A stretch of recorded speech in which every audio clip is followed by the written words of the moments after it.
हुकूमत से अलहदगी के बाद जुल्फ़िकार अली भुट्टो की लाहौर आमद से ही पीपल्स पार्टी की पंजाब में बुनियाद रखी जा चुकी थी। ये 20 जून 1966 की एक तारीख रात थी जब जनरल अयूब खान के वजीर खारजा जुल्फ़िकार अली भुट्टो हुकूमत से अलहदा होने के बाद बरास्ता ट्रेन लाहौर जा रहे थे।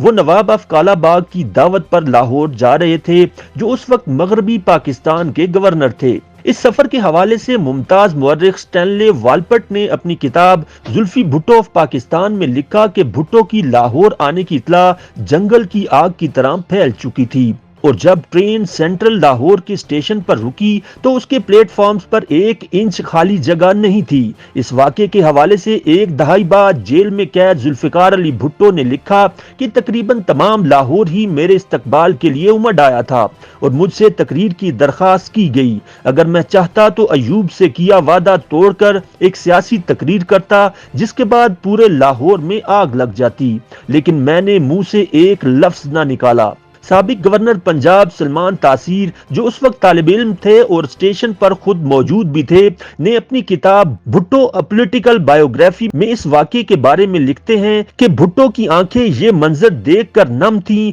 लोग उनके हाथ चूम रहे थे, जबकि वहां मौजूद हजारों तालिब इल्मों और खैरखाहों में से कुछ ने उनको कंधों पर उठा लिया। स्टेशन के दरो दीवार भुट्टो जिंदाबाद, अमरीका मुर्दाबाद और अयूब मुखालिफ नारों से गूंज उठे। जब भुट्टो को स्टेशन से बाहर लाया गया तो उनका चेहरा आंसुओं से तर था और जिस रुमाल से उन्होंने अपनी आंखें पूंजी वो 10,000 रुपए में खरीदा गया। ये पंजाब में जुल्फ़िकार अली भुट्टो के अरूज की इब्तदा थी। पाकिस्तानी सियासत को एक नया अंदाज दिया और तकसीम से कबल की जारी अशराफिया की सियासत को पहली बार अवामी रंग में ढाल दिया था। भुट्टो और पीपल्स पार्टी के पंजाब में उरूज के हवाले से पाकिस्तान के मुमताज सहाफ़ी और इंसानी हुकूक के अलमबरदार IA रहमान ने सहाफ़ी महमूदुल हसन को एक इंटरव्यू में बताया कि पीपल्स पार्टी के बारे में यह कहा जा सकता है कि वो एक ऐसी सियासी जमात है जो सही वक्त पर नमूदार हुई। उस वक्त लोग ऐसी पार्टी के मुंतजिर थे। अयूब खान की आमिराना हुकूमत से आवाम आजिज आ गए थे। 30 नवंबर और 1 दिसंबर 1967 को लाहौर में डॉक्टर मुबशर हसन के घर पीपल्स पार्टी का पहला कन्वेंशन हुआ। उसमें अच्छी खासी तादाद में लोगों ने हिस्सा लिया। IA रहमान के मुताबिक भुट्टो सिंधी लीडर थे, लेकिन ज्यादातर वक्त उन्होंने पंजाब की सियासत की। भुट्टो की मकबूलियत और पीपल्स पार्टी के कयाम के बाद साफ दिखाई दे रहा था कि आइंदा इंतखाबात में मगरबी पाकिस्तान में उसका कोई मुकाबला नहीं कर पाएगा और हुआ भी यही। पीपल्स पार्टी 138 सीटों में से 81 सीटें जीतने में कामयाब हो गई। 5 जुलाई को जनरल ज़ियाउल हक की आमरीत के आगाज और फिर 4 अप्रैल 1979 को जुल्फ़िकार अली भुट्टो की फांसी ने पंजाब में पीपल्स पार्टी के जवाल का आगाज कर दिया। ज़ियाउल हक ने अपनी मौत तक पीपल्स पार्टी को पंजाब में उभरने न दिया, यहां तक कि ज़िया के बाद भी एस्टेब्लिशमेंट ने पंजाब में बेनजीर भुट्टो का रास्ता रोका और उनके मुकाबले में नवाज शरीफ की मुकम्मल हिमायत की। पीपल्स पार्टी के पंजाब में जवाल के हवाले से सहाफी और कॉलम निगार वजाहत मसूद ने उर्दू न्यूज से बात करते हुए कहा कि 78 से ही पीपल्स पार्टी की किरदार कुशी शुरू कर दी गई थी, जबकि 89 में नवाज शरीफ के पंजाबी असबियत पर मबनी नारे जाग पंजाबी जाग, तेरी पग नू लग गया दाग ने भी जज्बात को उभारा।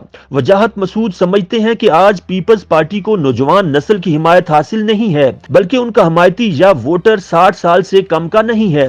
पंजाब में जो नौजवान थे उन्हें नजरअंदाज किया गया। एक आम सियासी कारकुन से रहनुमा तक सफर करने वाले पीपल्स पार्टी के रहनुमा चौधरी मंजूर ने कहा कि 77 के बाद पंजाब में हमारी हुकूमत नहीं बनने दी गई। पीपल्स पार्टी को बतदरीज रोका गया, बल्कि तोड़ा भी गया।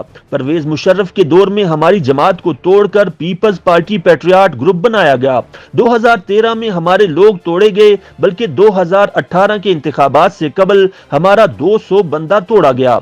अपनी जमात के सिंध तक महदूद होने के हवाले से उन्होंने कहा कि हमें सिंध तक महदूद करने की कोशिशें की गईं, लेकिन हम हुए नहीं। आज भी हम खड़े हैं। इस सवाल पर कि आसिफ जरदारी की पावर पॉलिटिक्स से पंजाब में पार्टी को नुकसान पहुंचा, पीपल्स पार्टी रहनुमा ने कहा कि जरदारी साहब की पॉलिसियों से कोई नुकसान नहीं पहुंचा, बल्कि उन्होंने पाकिस्तान खप्पे का नारा लगाकर न सिर्फ पाकिस्तान को महफूज रखा, बल्कि पीपल्स पार्टी को भी बचाया। YouTube पर गूगली न्यूज देखने के लिए youtube.com की सर्च बार में गूगली न्यूज टीवी टाइप करें। गूगली न्यूज के पेज पर सुर्ख रंग के सब्सक्रिप्शन वाले बटन पर क्लिक करना ना भूलिए। YouTube पेज पर अपलोड होने वाली वीडियो से बाखबर रहने के लिए बेल आइकन पर क्लिक कीजिए। आपको हर नई वीडियो के बारे में नोटिफिकेशन मौसूल हो जाएगा।